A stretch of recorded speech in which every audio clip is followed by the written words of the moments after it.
വിശദമായ വാർത്തകളിലേക്ക്. സംസ്ഥാന സർക്കാർ ഏറ്റെടുത്ത കാസർകോട്ടെ കെൽ ഇഎംഎൽ കമ്പനി ഏപ്രിൽ 1 മുതൽ വീണ്ടും തുറന്നു പ്രവർത്തിക്കുന്നു. മുഖ്യമന്ത്രി പിണറായി വിജയൻ ഉദ്ഘാടനം ചെയ്യും. ഏറെക്കാലത്തെ കാത്തിരിപ്പിന് ശേഷം കമ്പനി വീണ്ടും തുറക്കുന്നതിന്റെ സന്തോഷത്തിലാണ് തൊഴിലാളികൾ. കേന്ദ്ര പൊതുമേഖലാ സ്ഥാപനമായ ഫെൽ ഇഎംഎൽ സംസ്ഥാന സർക്കാർ ഏറ്റെടുത്ത് കെൽ ഇഎംഎൽ എന്ന പുതിയ പേരിലാണ് പ്രവർത്തനം തുടങ്ങുന്നത്. 111 ജീവനക്കാരുള്ള സ്ഥാപനത്തിൽ ഘട്ടം ഘട്ടമായിട്ടായിരിക്കും ഇവർക്ക് തൊഴിൽ നൽകുക.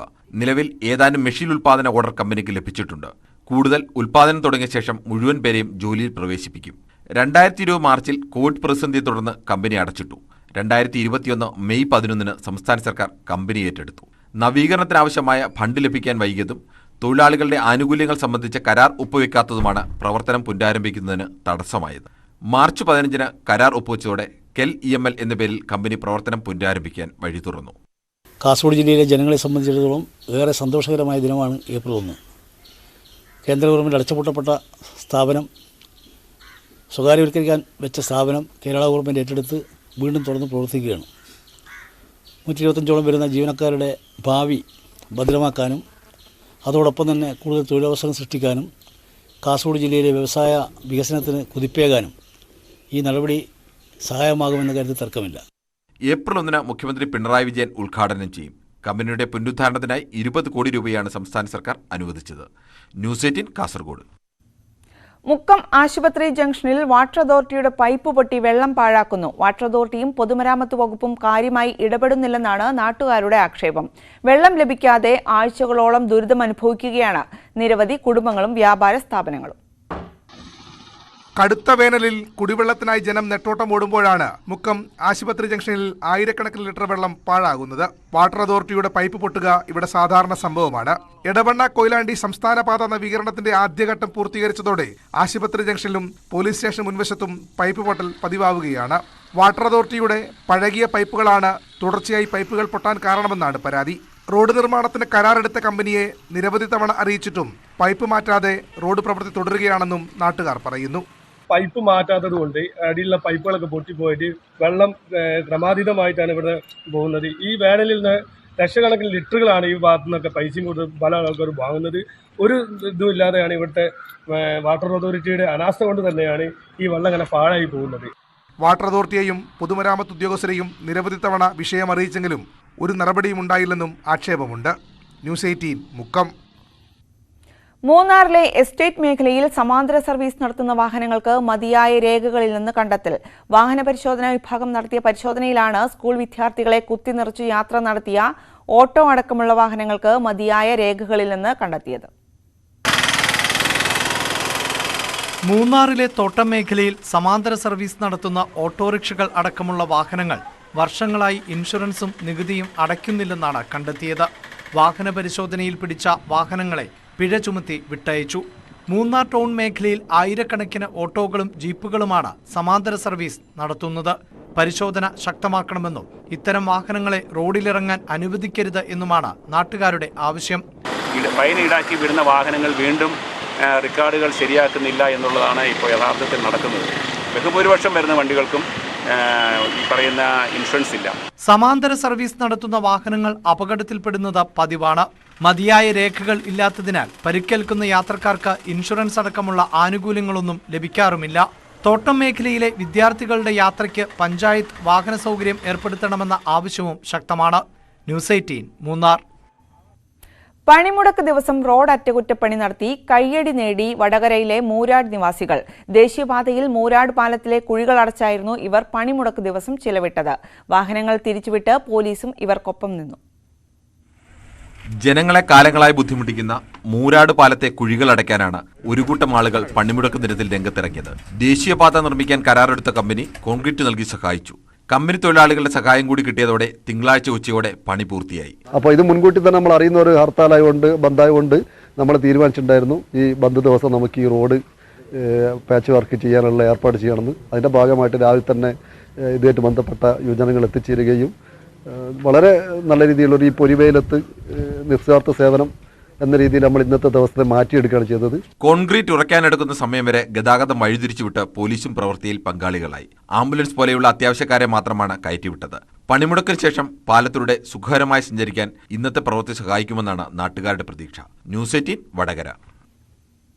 പണിമുടക്കിൽ ഇടതുപക്ഷ സംഘടനകളുമായി സഹകരിക്കാതെ ഇടുക്കിയിലെ INTUC ഒറ്റയ്ക്കാണ് ജില്ലയിൽ INTUC സമരവുമായി മുന്നോട്ടു പോകുന്നത്. CPM ജില്ലാ നേതൃത്വത്തിന്റെ രാഷ്ട്രീയ കുതിരക്കച്ചവടത്തിൽ പ്രതിഷേധിച്ചാണ് നീക്കമെന്നാണ് INTUCയുടെ വിശദീകരണം. സംസ്ഥാനത്താകെ സംയുക്ത ട്രേഡ് യൂണിയൻ ഒറ്റക്കെട്ടായി സമരം ചെയ്യുമ്പോൾ ഇടുക്കിയിൽ സ്ഥിതി വ്യത്യസ്തമാണ്. ഇടതനുകൂല സംഘടനകളുമായി സഹകരിക്കാതെ ഒറ്റയ്ക്ക് പണിമുടക്കുകയാണ് INTUC. CPM തദ്ദേശ സ്വയംഭരണ സ്ഥാപനങ്ങൾ കേന്ദ്രീകരിച്ച് കൂറുമാറ്റ രാഷ്ട്രീയം നടത്തുന്നു എന്നാരോപിച്ചാണ് നീക്കം. കോൺഗ്രസ് നേതാക്കൾക്കെതിരെ കൊലവിളി മുഴക്കുന്നതും അക്രമ രാഷ്ട്രീയത്തിന് കോപ്പുകൂട്ടുന്നതും അംഗീകരിക്കാനാവില്ലെന്നും നേതാക്കൾ പറയുന്നു. എവിടെയോ ഒരു കുത്തി നടന്നെന്ന് പറഞ്ഞിട്ട് ആ കുത്തിന്റെ പേരിൽ INTUCയുടെ കൊടിമരങ്ങൾ മൊത്തം തകർത്തെരിയുക, INTUC പ്രവർത്തകരെ തല്ലുക, അധികാരമുണ്ടെന്ന് പറഞ്ഞിട്ട് ഈ CV വരയ്ക്കുന്ന അക്രമം രാഷ്ട്രീയം കൊണ്ട് ഞങ്ങൾ പൊറുതിമുട്ടിയാണ് INTUC ഇടുക്കി ജില്ലയിലെ ഒറ്റയ്ക്ക് സമരപരിപാടി നടത്താൻ തീരുമാനിച്ചത്. പണിമുടക്ക് ഇടുക്കി ജില്ലയിൽ പൂർണ്ണമാണ്. തോട്ടം മേഖലയിലെ തൊഴിലാളികൾ ഉൾപ്പെടെ പണിമുടക്കിൽ പങ്കാളികളായി. ന്യൂസ് 18 ഇടുക്കി. മലപ്പുറം വളാഞ്ചേരി കൊളമംഗലത്ത് നഗരസഭ സ്ഥാപിച്ച സംരക്ഷണ വേലി CPM പ്രവർത്തകർ പൊളിച്ചു നീക്കി. ഹൈക്കോടതി ഉത്തരവിനെ തുടർന്ന് നഗരസഭയും പോലീസും ചേർന്ന് കഴിഞ്ഞ ദിവസമാണ് വേലി സ്ഥാപിച്ചത്. മുനിസിപ്പാലിറ്റിയുടെ നടപടി രാഷ്ട്രീയ വിരോധത്തിന്റെ പേരിലാണെന്ന് CPM ആരോപിച്ചു. കയ്യേറ്റങ്ങൾ ഒഴിപ്പിക്കുന്നതിനുള്ള ഹൈക്കോടതി വിധിയെ തുടർന്നാണ് ശനിയാഴ്ച വളാഞ്ചേരി നഗരസഭയുടെ നേതൃത്വത്തിൽ കൊളമംഗലം കൊതേത്തോടിൽ സംരക്ഷണവേലി കെട്ടിയത്. പോലീസിന്റെ സഹായത്തോടെയാണ് സംരക്ഷണവേലി സ്ഥാപിച്ചത്. ഇതോടെ സമീപത്തെ ഡോക്ടർ ദമ്പതികൾക്കും പരിസരവാസികൾക്കും പുറത്തിറങ്ങാൻ കഴിയാത്ത അവസ്ഥയായി. ഇവർ CPMന്റെ സഹായം തേടിയതോടെയാണ് പ്രവർത്തകരെത്തി വേലി പൊളിച്ചത്. സഞ്ചാര സ്വാതന്ത്ര്യം നിഷേധിക്കുന്ന ധിക്കാര നടപടിയാണ് മുനിസിപ്പാലിറ്റി സ്വീകരിച്ചതെന്ന് CPM Valanchery area secretary KP Sankaran master ആരോപിച്ചു. വളാഞ്ചേരി മുനിസിപ്പാലിറ്റിയുടെ ധിക്കാരപരമായ നിലപാട് ഈ പ്രദേശത്തെ ആളുകൾക്ക് വലിയ ബുദ്ധിമുട്ടായി തുടങ്ങിയിട്ടുണ്ട്. മുസ്ലിം ലീഗിൻ്റെ രാഷ്ട്രീയ വിരോധം തീർക്കാനുള്ള കേന്ദ്രമായി മുനിസിപ്പൽ സെക്രട്ടറിയെ കോടാലി കൈയായി പ്രവർത്തിപ്പിച്ചുകൊണ്ടിരിക്കുകയാണ്. ഡോക്ടറുടെ വീട്ടിലേക്കുള്ള വഴി ഒരു സുപ്രഭാതത്തിൽ കോടതി ഉത്തരവിൻ്റെ പേര് തടയുകയാണ്. യഥാർത്ഥത്തിൽ കോടതി പറഞ്ഞത് ഡോക്ടറെ വഴി സംരക്ഷിക്കണം എന്നാണ്. ഇപ്പോൾ സംഭവിച്ചതെന്താ? ഡോക്ടറുടെ വഴി മാത്രമല്ല, ഒരു ക്വാർട്ടേഴ്സിൽ താമസിക്കുന്ന പ്രായമായിട്ടുള്ള ആളുകൾ അടക്കമുള്ളവരുടെ വഴി ഒരു സുപ്രഭാതത്തിൽ തടഞ്ഞു വെക്കാനുള്ള നടപടി സ്വീകരിക്കുകയാണ്. നഗരസഭ സ്ഥാപിച്ച ബോർഡുകളും കാലുകളും പ്രവർത്തകർ നീക്കം ചെയ്തു. വരും ദിവസങ്ങളിൽ സമരം ശക്തമായി തുടരുമെന്നാണ് CPMന്റെ മുന്നറിയിപ്പ്. News 18 Tirur. Mukkam community health സെന്ററിലെ 2 ക്വാർട്ടേഴ്സ് പൊളിച്ചുമാറ്റിയതിൽ ചട്ടലംഘനവും അഴിമതിയുമെന്ന് പ്രതിപക്ഷം. ഐസൊലേഷൻ വാർഡ് നിർമ്മാണത്തിന്റെ പേരിലാണ് ക്വാർട്ടേഴ്സ് പൊളിച്ചത്. പ്രതിഷേധത്തെ തുടർന്ന് പൊളിക്കൽ ജോലികൾ നിർത്തിവെച്ചു. മുക്കം കമ്മ്യൂണിറ്റി ഹെൽത്ത് സെന്ററിൽ ഐസൊലേഷൻ വാർഡ് നിർമ്മിക്കാനായി ക്വാർട്ടേഴ്സുകൾ പൊളിച്ചുമാറ്റിയത് ചട്ടലംഘനവും അഴിമതിയുമാണെന്ന ആരോപണവുമായാണ് മുക്കം നഗരസഭയിലെ പ്രതിപക്ഷാംഗങ്ങൾ രംഗത്തെത്തിയത്. ചട്ടപ്രകാരം മുനിസിപ്പാലിറ്റിയുടെ ആസ്തികൾ പൊളിക്കുകയോ വിൽക്കുകയോ ചെയ്യണമെങ്കിൽ മുനിസിപ്പൽ കമ്മിറ്റിയുടെ തീരുമാനം നിർബന്ധമാണ്. ഈ ചട്ടം ലംഘിച്ച് ടെൻഡർ വിളിക്കുകയോ മറ്റു നടപടിക്രമങ്ങൾ പാലിക്കുകയോ ചെയ്യാതെ കെട്ടിടം പൊളിച്ചെന്നാണ് ആരോപണം. നഗരസഭാ ചെയർമാൻ തന്നിഷ്ടപ്രകാരം സ്വകാര്യ വ്യക്തിക്ക് വേണ്ടിയാണ് കെട്ടിടം പൊളിച്ചതെന്നും പിന്നിൽ അഴിമതിയുണ്ടെന്നും പ്രതിപക്ഷ കൗൺസിലർമാർ പറഞ്ഞു. ഇത് ഞങ്ങൾ നോക്കുമ്പോൾ മുനിസിപ്പാലിറ്റി തീരുമാനിച്ചിട്ടില്ല, ഇതിന് വിലയിട്ട ടെൻഡറില്ല, പിന്നെ ഇത് ലേലം ചെയ്യാനുള്ള ടെൻഡർ എടുത്തിട്ടില്ല, ഇതൊന്നും നടന്നിട്ടില്ല. ഒരു നടപടിയും ചെയ്യാതെ ഈ കെട്ടിടം പൊളിച്ചു മാറ്റി ഒരു സ്വകാര്യ വ്യക്തി കൊണ്ടുപോയിരിക്കുന്നു. പ്രതിപക്ഷ പ്രതിഷേധത്തെ തുടർന്ന് ക്വാർട്ടേഴ്സ് പൊളിച്ചു മാറ്റുന്ന പ്രവൃത്തികൾ താൽക്കാലികമായി നിർത്തിവച്ചിരിക്കുകയാണ്. ന്യൂസ് 18 മുക്കം. കരിന്തണ്ടൻ ദൈവമാണെന്ന് പ്രചരിപ്പിക്കുന്നതിനെതിരെ സംവിധായിക ലീല സന്തോഷ്. കരിന്തണ്ടനെ ചിലർ ബോധപൂർവം പണിയ ഗോത്ര ചരിത്രത്തിൽ നിന്ന് പോലും മാറ്റി സ്ഥാപിക്കുകയാണെന്ന് ഗോത്രവിഭാഗത്തിലെ ആദ്യ വനിതാ സിനിമാ സംവിധായിക ലീല സന്തോഷ് പറയുന്നു. കരിന്തണ്ടൻ പണിയ സമുദായത്തിന്റെ ആചാര അനുഷ്ഠാന പാട്ടുകളിലുൾപ്പെടെ പാടിപ്പതിഞ്ഞ കഥാപാത്രമാണ്. ഗോത്രജനതയ്ക്ക് വേണ്ടി പ്രവർത്തിച്ച കരിന്തണ്ടനെ ദൈവമാക്കാനുള്ള ശ്രമം നിഷ്കളങ്കരായ ആദിവാസി വിഭാഗത്തെ രാഷ്ട്രീയ താല്പര്യങ്ങൾക്ക് വേണ്ടി ഉപയോഗിക്കാനുള്ള ശ്രമത്തിന്റെ ഭാഗമാണെന്ന് ലീല സന്തോഷ് പറഞ്ഞു. ഏറ്റവും കൂടുതൽ ബഹുമാനിക്കുന്ന ഒരു മൂപ്പനാണ് കരിന്തണ്ടൻ. എന്നുവെച്ചാൽ നമ്മളെ പോലപ്പാട്ട് പറഞ്ഞ മരണാനന്തര ചടങ്ങുകളിൽ പാടി ഹിസ്റ്ററിയിൽ പണിയരുടെ ഹിസ്റ്ററിയിൽ ഇങ്ങനെ പാടി വരുന്നൊരു അത് ഭൂമി ഉണ്ടായത് എങ്ങനെയാണോ അവിടുന്ന് മുതൽ ഇങ്ങനെ കരിന്തണ്ടൻ്റെ കഥയടക്കം പാടി ഇതാകുന്നുണ്ട്. അപ്പം അത്രയും ചരിത്രപരമായിട്ട് നിലനിൽക്കുന്ന ഒരു വ്യക്തിയാണ് കരിന്തണ്ടൻ. അപ്പം അങ്ങനൊരു കരിന്തണ്ടൻ എന്ന ആ മഹാവ്യക്തിയുടെ സ്മാരകത്തിലേക്ക് പോലും നമുക്ക് കടന്നു ചെല്ലാൻ പറ്റാത്തൊരവസ്ഥ ഇന്നത്തെ കാലത്തുള്ളത്. അത് രാഷ്ട്രീയ മുതലെടുപ്പ് ആയിട്ട് തന്നെയാണ് എനിക്ക് കാണാൻ കഴിയുന്നത്. കരിന്തണ്ടനെ പറ്റിയുള്ള സിനിമയുടെ പ്രവർത്തനങ്ങളുമായി മുന്നോട്ട് പോവുകയാണ്. ടൈറ്റിൽ റോളിൽ വിനായകനെ തന്നെയാണ് ആലോചിക്കുന്നതെന്നും ലീല പറഞ്ഞു. നമ്മളിത് രാഷ്ട്രീയം പറയുന്നുണ്ട്, ജീവിതം പറയുന്നുണ്ട്, പ്രണയം പറയുന്നുണ്ട്. അതോടൊപ്പം തന്നെ അന്നത്തെ ഒരു കാലഘട്ടം എന്തായിരുന്നു വെച്ചാൽ ട്രൈബ് എന്താണോ നേരിട്ടുകൊണ്ടിരുന്നത് എല്ലാം ഉൾപ്പെട്ടുകൊണ്ട് തന്നെയാണ് കരിന്തണ്ടൻ വരിക. പുതുതായി ചെയ്യുന്ന ഡോക്യുമെന്ററിയുടെ തിരക്കിലാണ് ലീല സന്തോഷ്. സമീപകാലത്തെ സിനിമകൾ ഗോത്രജനതയുടെ രാഷ്ട്രീയത്തെ സത്യസന്ധമായി അടയാളപ്പെടുത്തുന്നത് പ്രതീക്ഷ നൽകുന്നുണ്ടെന്നും ഇവർ പറഞ്ഞു. രതീഷ് വാസുദേവൻ, ന്യൂസ് 18, വയനാട്. വീണ്ടും വാർത്തകളിലേക്ക്. പാലക്കാട് ഷൊർണൂർ പോലീസ് സ്റ്റേഷനിൽ SIക്ക് നൽകിയ യാത്രയയപ്പ് ചടങ്ങിനിടെ ഭീഷ്മപർവം സിനിമാ സ്റ്റൈലിൽ ഗ്രൂപ്പ് ഫോട്ടോ എടുത്ത് CAയും സഹപ്രവർത്തകരും. ഭീഷ്മപർവം സിനിമയിൽ ഏറെ കയ്യടി നേടിയ രംഗമാണ് കുടുംബാംഗങ്ങളോടൊപ്പം മമ്മൂട്ടിയുടെ നായക കഥാപാത്രം ഗ്രൂപ്പ് ഫോട്ടോ എടുക്കുന്നത്. സോഷ്യൽ മീഡിയയിൽ തരംഗമായി മാറിയ ഈ രംഗമാണ് പോലീസുകാരും അനുകരിച്ച് ആവേശമാക്കിയത്.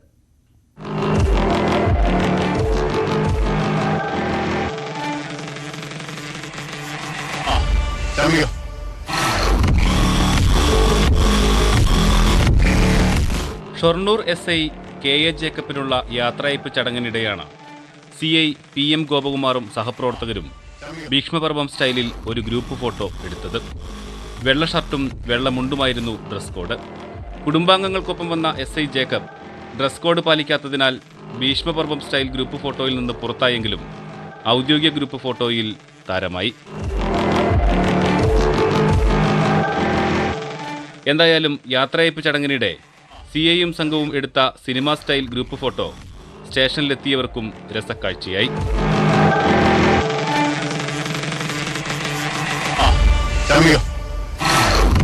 ന്യൂസ് 18 പാലക്കാട്.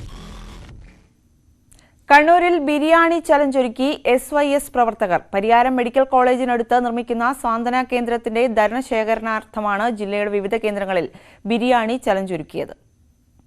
2 കോടി രൂപ ചെലവിൽ പരിയാരം മെഡിക്കൽ കോളേജിനടുത്ത് സാന്ത്വന കേന്ദ്രം നിർമ്മിക്കാനുള്ള ശ്രമത്തിലാണ് SYS ജില്ലാ കമ്മിറ്റി. പദ്ധതിക്ക് ആവശ്യമായ ധനം സമാഹരിക്കുന്നതിന്റെ ഭാഗമായാണ് കണ്ണൂരിലെ 60ഓളം കേന്ദ്രങ്ങളിൽ ബിരിയാണി ചാലഞ്ച് നടത്തിയത്. വിവിധതരം രോഗങ്ങൾക്ക് ചികിത്സ തേടി മെഡിക്കൽ കോളേജിലെത്തുന്നവർക്കും അവരുടെ കൂട്ടിരിപ്പുകാർക്കും ആവശ്യമായ സൗകര്യങ്ങൾ സാന്ത്വനം കേന്ദ്രം വഴി ലഭ്യമാക്കാനാണ് SYS പദ്ധതിയിടുന്നത്. പരിയാരം മെഡിക്കൽ കോളേജിനോട് ചേർന്ന് SYS കണ്ണൂർ ജില്ലാ കമ്മിറ്റിയുടെ നേതൃത്വത്തിൽ പരിയാരം സാന്ത്വന കേന്ദ്രം 2 കോടി രൂപ ചെലവിൽ നിലവിൽ വരികയാണ്. കണ്ണൂർ ജില്ലയിലെ 60ഓളം വരുന്ന കേന്ദ്രങ്ങളിൽ ബിരിയാണി ചലഞ്ച് സംഘടിപ്പിക്കുന്നതിൻ്റെ ഭാഗമായി SYS മൊകേരി സർക്കിൾ കമ്മിറ്റിയുടെ നേതൃത്വത്തിൽ നടക്കുന്ന ബിരിയാണി ചലഞ്ച് 7000ഓളം ബിരിയാണികളാണ് വിതരണം ചെയ്യുന്നത്. 100 കണക്കിന് പ്രവർത്തകരാണ് ഉദ്യമത്തിൽ പങ്കാളികളായത്. പണിമുടക്ക് ദിനം സേവന പ്രവർത്തനങ്ങൾക്ക് വിനിയോഗിക്കാൻ കഴിഞ്ഞു എന്നതിൻ്റെ സന്തോഷത്തിലാണ് ജില്ലയിലെ SYS പ്രവർത്തകർ. ന്യൂസ് 18 കണ്ണൂർ. കണ്ടാൽ ഭീകരമാണ്, പക്ഷേ അടുത്തറിഞ്ഞാലോ പഞ്ചപാവങ്ങളും. 5 ഇഗ്വാനകളാണ് മഞ്ചേരി സ്വദേശി സുനീറിന്റെ വീട്ടിലുള്ളത്. മനുഷ്യരുടെ ഈ അടുപ്പക്കാരുടെ വിശേഷങ്ങൾ അറിയാം. കാണുമ്പോൾ ആർക്കും ഒരു പേടിയൊക്കെ തോന്നുമെങ്കിലും ശരിക്കും ഇവർ സാധുക്കളാണ്, സസ്യപുക്കുകൾ. വിവിധ നിറങ്ങളിലുള്ള 5 ഇഗ്വാനകളാണ് മഞ്ചേരി കാരക്കുന്ന് സ്വദേശി സുനീറിന്റെ പക്കലുള്ളത്. കുഞ്ഞായിരിക്കുമ്പോൾ മുതൽ ഇവർ സുനീറിനൊപ്പമുണ്ട്. ഭൂമധ്യരേഖാ പ്രദേശമാണ് ഇഗ്വാനകളുടെ പ്രധാന വാസസ്ഥലം. എങ്കിലും കേരളത്തിൽ ഇവയ്ക്ക് വൻ ഡിമാൻഡാണ്. അതിനാൽ തന്നെ ഇഗ്വാന വളർത്തൽ ലാഭകരമാണെന്നും സുനീർ സാക്ഷ്യപ്പെടുത്തുന്നു. ഇവിടെ എഗ്ഗ് കുഞ്ഞുങ്ങളായി കഴിഞ്ഞാൽ പ്രോഫിറ്റബിൾ ആണ്. കുഞ്ഞുങ്ങൾക്ക് നല്ല റേറ്റും കാര്യങ്ങളൊക്കെ ഉണ്ട്. ആളുകൾ അത്യാവശ്യം എൻക്വയറിയും കാര്യമുള്ള ഒരു പെറ്റാണ് ഇഗ്വാന. ഏകദേശം കുഞ്ഞുങ്ങളൊരു ചെറിയ കുഞ്ഞുങ്ങൾ ഗ്രീൻ കളറൊക്കെ ആണെന്നുണ്ടെങ്കിൽ ഒരു 9000 രൂപ മുതൽ സ്റ്റാർട്ടിംഗ് ഉണ്ട്. പിന്നെ കളറിനനുസരിച്ച് ഓരോ കളറിനെ ഡിപ്പെൻഡ് ചെയ്ത് പ്രൈസിലും മാറ്റം വരുന്നുണ്ട്. ഇഗ്വാനകൾക്ക് പുറമെ വ്യത്യസ്ത തരം പാരക്യൂറ്റുകൾ, തത്തകൾ, പൂച്ചകൾ എന്നിവയും സുനീറിന്റെ വീട്ടിലുണ്ട്. ന്യൂസ് 18 തിരൂർ. 10 വർഷമായി അപേക്ഷിച്ചിട്ടും പട്ടികജാതി കുടുംബത്തിന് വീട് ലഭിക്കുന്നില്ലെന്ന് പരാതി. കൊട്ടാരക്കര അലക്കുഴിയിൽ രതീഷിന്റെ കുടുംബത്തിനാണ് ഈ ദുരവസ്ഥ. കാലപ്പഴക്കത്താൽ നിലവിലെ വീടിന്റെ മേൽക്കൂര തകർന്നു വീണു. ഞങ്ങൾക്ക് ഒരു വീടില്ല. മഴയാകുമ്പോൾ കുഞ്ഞുങ്ങളെ ഞാൻ ടേബിളിൻ്റെ കീഴിലാണ് കിടത്തി ഉറക്കിയിട്ടുള്ളത്. അതുപോലും ഞങ്ങൾ പഞ്ചായത്തിൽ ചെന്ന് പറഞ്ഞിട്ട് അവർക്കൊന്ന് വന്ന് കാണാനോ അല്ലെങ്കിൽ ഒരു വീട് തരാനുള്ളൊരു മനസ്സ് അവർക്കില്ല. തലവൂർ പഞ്ചായത്തിലെ മുട്ടൊടിൽ രതീഷും കുടുംബവും താമസിക്കുന്ന വീടാണിത്. 30 വർഷത്തിലധികം പഴക്കമുള്ള ഓടുമേഞ്ഞ വീട് ഇടിഞ്ഞു വീണു. താമസിക്കാൻ കഴിയാത്ത അവസ്ഥ. ലിസ്റ്റ് പേര് എൻ്റെത് കിടക്കുന്നത്, ഒന്നാമത്തെ പേര് എൻ്റെ കിടന്നത് ബാലൻ, അച്ഛൻ്റെ പേരും ബാലൻ മയിലാടുംകുഴി വീട് എന്നുള്ള പേര് ലിസ്റ്റ് പേരുണ്ട്. ഞാൻ സന്തോഷമായി. കിട്ടൂല, എൻ്റെ പെണ്ണിൻ്റെ പറഞ്ഞാൽ കിട്ടൂല, നമുക്ക് വീട് സാധനമൊക്കെ മാറ്റി നമുക്ക് സെറ്റപ്പ് ചെയ്യാം. ഒരാഴ്ച കഴിഞ്ഞില്ല, 3-4 ദിവസം കഴിഞ്ഞ മെമ്പർ എന്ന് പറയുന്നത് നിങ്ങളുടെ പേര് ലിസ്റ്റ് ഇല്ല കേട്ടോ. ഞാൻ പറഞ്ഞു അല്ലെണ്ണ, ഞാൻ പേര് കണ്ടായിരുന്നില്ല. ആര് പറഞ്ഞു? ഞാൻ പിന്നെ അവിടെ ചെന്ന പപ്പി അത് മറ്റേ അത് വെട്ടി നല്ലതായിട്ട് അത് കാണാൻ പറ്റാത്ത രീതിയിൽ ആക്കിയിട്ടേക്കുന്നത്. 10 വർഷത്തിലധികമായി പഞ്ചായത്തിൽ വീടിന് അപേക്ഷ നൽകി കാത്തിരിക്കുകയാണ് ഈ പട്ടികജാതി കുടുംബം. യൂത്ത് കോൺഗ്രസ് പ്രവർത്തകനായതുകൊണ്ടാണ് CPIM വാർഡംഗം വീട് അനുവദിക്കാത്തതെന്നാണ് ആരോപണം. ജില്ലാ കളക്ടർക്കടക്കം വീടിനായി അപേക്ഷ നൽകിയെങ്കിലും ഒരു നടപടിയും ഉണ്ടായില്ല. 35 വർഷം ഇത്രയും പഴക്കമുള്ളൊരു വീടിന് ലൈഫിന് അപേക്ഷ കൊടുത്തിട്ട് ഇന്നേ വരെയും എന്തുകൊണ്ടാണെന്ന് അറിയത്തില്ല. ഞങ്ങൾ ചെല്ലുമ്പോൾ ഓരോരോ കാരണങ്ങൾ പറഞ്ഞ് പഞ്ചായത്ത് ചെല്ലുമ്പോൾ ഓരോരോ കാരണങ്ങൾ പറഞ്ഞ് ആ പേര് വെട്ടിമാറ്റുന്നൊരവസ്ഥയാണ്. ഇടിഞ്ഞു വീണ വീടിന് സമീപത്തെ താൽക്കാലിക ഷെഡിലാണ് ഇപ്പോൾ താമസം. മഴക്കാലം വരുമ്പോൾ കുട്ടികൾ ഉൾപ്പെടെയുള്ളവരുമായി എന്തു ചെയ്യണമെന്ന ആശങ്കയിലാണ് ഈ കുടുംബം. ന്യൂസ് 18 കൊട്ടാരക്കര. പാതി വഴിയിൽ നിർമ്മാണം നിലച്ച വീടിനൊരു മേൽക്കൂര വേണം. കാഴ്ച നഷ്ടപ്പെട്ടുകൊണ്ടിരിക്കുന്ന ഇടുക്കി നെടുങ്കണ്ടം സ്വദേശി ശശികുമാറിന്റെ അപേക്ഷയാണിത്. പ്രളയത്തിൽ വീട് വാസയോഗ്യമല്ലാതായതോടെയാണ് പുതിയ വീട് നിർമ്മാണം ആരംഭിച്ചത്. ശശികുമാറിന് വിവിധ രോഗങ്ങൾ ബാധിച്ചതോടെ കുടുംബത്തിന്റെ പ്രതീക്ഷകളും നഷ്ടപ്പെട്ടു. 2018 ഉരുൾപൊട്ടലിലാണ് നെടുങ്കണ്ടം കിഴക്കേതിൽ ശശികുമാറിന്റെ വീട് വാസയോഗ്യമല്ലാതായി തീർന്നത്. സർക്കാരിൽ നിന്ന് 10 ലക്ഷം രൂപ നഷ്ടപരിഹാരം ലഭിച്ചു. 5.5 ലക്ഷം രൂപയ്ക്ക് 4 സെന്റ് ഭൂമി വാങ്ങി പുതിയ വീടിന്റെ നിർമ്മാണവും ആരംഭിച്ചു. ശശികുമാറിന് വിവിധ രോഗങ്ങൾ ബാധിച്ചതോടെ വീടിന്റെ നിർമ്മാണം മുടങ്ങി. കണ്ണിലേക്കുള്ള ഞരമ്പ് ചുരുങ്ങുന്നതിനാൽ കാഴ്ച 80% നഷ്ടപ്പെട്ടു. ചികിത്സയ്ക്കായി നല്ലൊരു തുക ചെലവഴിച്ചു. ചേട്ടൻ്റെ കണ്ണിന് കാഴ്ചയില്ല, അതുകൊണ്ട് നമുക്ക് 50,000 രൂപ ഓപ്പറേഷൻ ചെയ്യുന്നതിന് വേണമെന്ന് പറഞ്ഞു. അതുപോലെ തന്നെ വീടാണെങ്കിലും 3-4 വർഷമായി പിന്നെ പണി തീരാതെ ഇങ്ങനെ കിടക്കുക. പിന്നെ വാർക്കയൊക്കെ ഉണ്ട്. കാരണം ഞങ്ങളിപ്പം വാടക വീട്ടിലാണ് താമസിക്കുന്നത്. മേൽക്കൂരയില്ല, വാടക വീട്ടിലാണ് താമസിക്കുന്ന. ഈ മാസം 28-ാം തീയതി മാറണമെന്ന് ഞങ്ങളോട് പറഞ്ഞു. ഞങ്ങൾ എല്ലായിടത്തും വീട് അന്വേഷിച്ച് ഇതുവരെ കിട്ടിയില്ല. 34 സെന്റ് ഭൂമി ഉണ്ടായിരുന്നെങ്കിലും ഉരുൾപൊട്ടലിൽ കൃഷിയോഗ്യമല്ലാതെയായി മാറി. നിലവിൽ വാടകയ്ക്കാണ് കഴിയുന്നത്. പെയിന്റിംഗ് തൊഴിലാളിയായ മകൻ രഞ്ജിത്തിന്റെ വരുമാനത്തിലാണ് കുടുംബം മുന്നോട്ടു പോകുന്നത്. പാതി വഴിയിൽ നിർമ്മാണം നിലച്ച വീട് മേൽക്കൂര ഒരുക്കി താമസം തുടങ്ങുവാൻ സുമനസ്സുകളുടെ സഹായം തേടുകയാണ് ഈ കുടുംബം. ന്യൂസ് 18 നെടുങ്കണ്ടം. ഭിന്നശേഷിക്കാർക്ക് ജീവിത പങ്കാളികളെ കണ്ടെത്താൻ കൊണ്ടോട്ടിയിൽ അഖില കേരള വിവാഹാലോചന സംഗമം പൊരുത്തം 2022 എന്ന പേരിൽ സംഘടിപ്പിച്ച പരിപാടിയിൽ 1000-ലധികം പേർ പങ്കെടുത്തു. പുളിക്കൽ എബിലിറ്റി ഫോർ ദി ഡിസേബിൾഡും waytonikah.com സംയുക്തമായാണ് പരിപാടി സംഘടിപ്പിച്ചത്. ഭിന്നശേഷിക്കാരായതുകൊണ്ട് മാത്രം ജീവിതത്തിൽ ഒറ്റപ്പെട്ടു പോകുന്നവർക്ക് പുതിയ പ്രതീക്ഷ പകരുന്നതായിരുന്നു ഈ സംഗമം. 1000-ലധികം പേർ സംഗമത്തിൽ പങ്കാളികളായി. തികച്ചും സൗജന്യമായി രജിസ്ട്രേഷനൊക്കെ നടത്തിക്കൊണ്ടിരിക്കുന്ന ഈ സംരംഭം ഞങ്ങൾ രണ്ടുപേരും നടത്തുന്ന 3ാമത്തെ സംരംഭമാണ്. ആദ്യത്തെ 2 മേളകളിൽ നിന്ന് 100 കണക്കിന് ആളുകൾ വിവാഹ സൗഭാഗ്യം ലഭിച്ചതുകൊണ്ടാണ് ഇങ്ങനെ 3ാമത്തെ ഒരു മേള ഞങ്ങളുടെ തന്നെ ആസ്ഥാനമായ എബിലിറ്റി ക്യാമ്പസിൽ നടത്തുന്നത്. ഭിന്നശേഷിക്കാരായിട്ടുള്ള എല്ലാവിധ മതവിഭാഗങ്ങളിൽപ്പെട്ട ആൾക്കാർക്കും ഒരു ജീവിത പങ്കാളിയെ കണ്ടെത്തുക എന്നുള്ളൊരു ഉദ്ദേശത്തോടു കൂടി തികച്ചും സൗജന്യമായിട്ട് നടത്തുന്ന ഒരു സേവനമാണ് ഈ ഒരു പൊരുത്തം എന്ന് പറയുന്നത് മീറ്റ്. ഇത്തരത്തിൽ സംഘടിപ്പിക്കപ്പെടുന്ന 3ാമത്തെ പരിപാടിയാണിത്. 2018 വിവാഹാലോചന സംഗമം വഴി ഒന്നിച്ച ഹംസ മുഹമ്മദും റിസ്വാന നർഗീസും പരിപാടിയിൽ പങ്കെടുത്തു. ന്യൂസ് 18 കൊണ്ടോട്ടി. കാണികൾക്ക് ആവേശം പകർന്ന് പാലക്കാട് മലമ്പുഴയിൽ ബൈക്ക് റേസിംഗ്. 7 വിഭാഗങ്ങളിലായി നടന്ന മത്സരങ്ങളിൽ വിവിധ ജില്ലകളിൽ നിന്നായി 60ഓളം പേർ പങ്കെടുത്തു.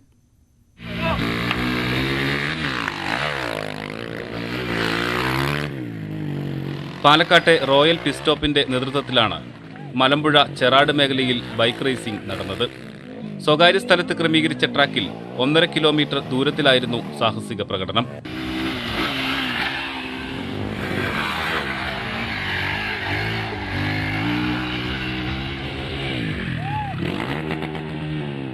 ഏഴ് വിഭാഗങ്ങളിലായി നടന്ന മത്സരത്തിൽ വിവിധ ജില്ലകളിൽ നിന്നായി 54 പേർ പങ്കെടുത്തു.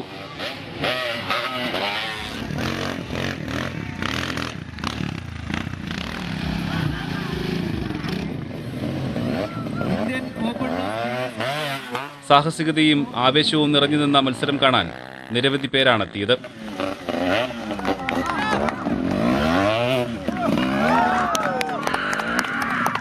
ന്യൂസ് 18 പാലക്കാട്.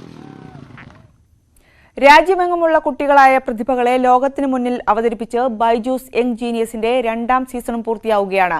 നിരവധി കുട്ടികളാണ് അവരുടെ കഴിവുകൾ പ്രകടിപ്പിച്ചുകൊണ്ട് ഇക്കുറി ബൈജൂസ് യങ് ജീനിയസിന്റെ വേദിയിൽ എത്തിയത്. ഒപ്പം അവർക്ക് വഴികാട്ടികളായ മഹാപ്രതിഭകളും. ആരായിരിക്കും ബൈജൂസ് യങ് ജീനിയസ് എന്നാണ് ഇനി അറിയാൻ ബാക്കിയാകുന്നത്. പ്രായത്തെ വെല്ലുന്ന പ്രതിഭ തെളിയിക്കുന്ന കുട്ടിമിടുക്കരെക്കുറിച്ച് നടത്തിയ യങ് ജീനിയസ് സീസൺ 2വിന്റെ പ്രസക്ത ഭാഗങ്ങൾ കാണാം. സമുദ്രത്തിൽ നിന്നും നല്ല മുത്തുകളെ കണ്ടെടുക്കുവാൻ വളരെ ആഴത്തിലേക്ക് പോകേണ്ടതുണ്ട്.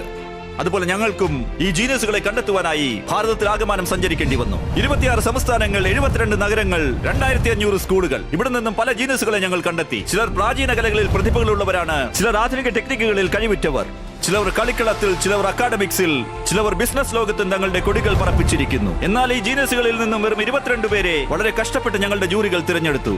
ഒരു ജൂറിയാകുന്നതും അത്ര എളുപ്പമുള്ള ജോലിയായിരുന്നില്ല. ഒരു യഥാർത്ഥ ജീനിയസിനെ കണ്ടെത്താൻ കഴിയുന്നത് ഒരു ജീനിയസിന് മാത്രമായിരിക്കും. അതുകൊണ്ട് അവരവരുടേതായ മേഖലകളിൽ ഏറ്റവും ഉന്നതങ്ങളിലെത്തി വിജയക്കൊടി പാറിച്ചവരാണ് ഞങ്ങളുടെ ജൂറികൾ. യങ് ജൂനിയേഴ്സിന്റെ ഭാഗമായിട്ട് നമുക്ക് മനസ്സിലാക്കാൻ പറ്റും, പല മേഖലകളിൽ നിന്നുള്ള ഈ യങ് ജീനിയസുകളെ കണ്ട് നമുക്ക് എത്രമാത്രം എൻലൈറ്റ്മെന്റ് കിട്ടുമെന്ന് അറിയാമല്ലോ.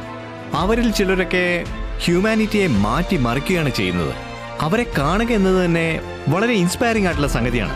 നമ്മുടെ രാജ്യത്തെ ഈ കുട്ടികൾ നമ്മുടെ നാടിന് അഭിമാനമാണ്. Sky is the limit. ഈ പ്രോഗ്രാമിലൂടെ മനസ്സിലാക്കുന്നത്, നമുക്ക് എത്ര ചലഞ്ചസ് ഉണ്ടായാലും അതൊന്നുമല്ല നമ്മളെ നിശ്ചയിക്കുന്നത്. നമ്മളെ കൊണ്ട് ഒരുപാട് കാര്യങ്ങൾ ചെയ്യാൻ സാധിക്കും.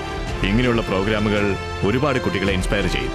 ഈ കുട്ടികളെ കണ്ടിട്ട് ഞാൻ തന്നെ ഇൻസ്പയർഡ് ആയിരിക്കുകയാണ്. അവരുടെ ഈ നേട്ടങ്ങൾക്കെല്ലാം എൻ്റെ ഹൃദയത്തിൻ്റെ അടിത്തട്ടിൽ നിന്നുള്ള അഭിനന്ദനം ഞാൻ അറിയിക്കുകയാണ്.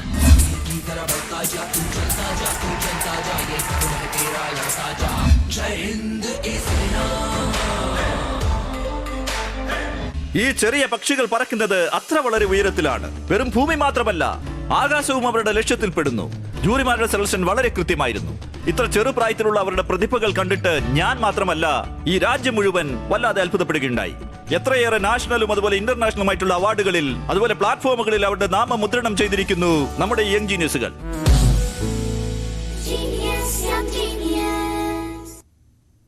നാട്ടുവർത്തമാനം പൂർണ്ണമാകുന്നു. ഇടവേളയ്ക്ക് ശേഷം വാർത്തകൾ തുടരും.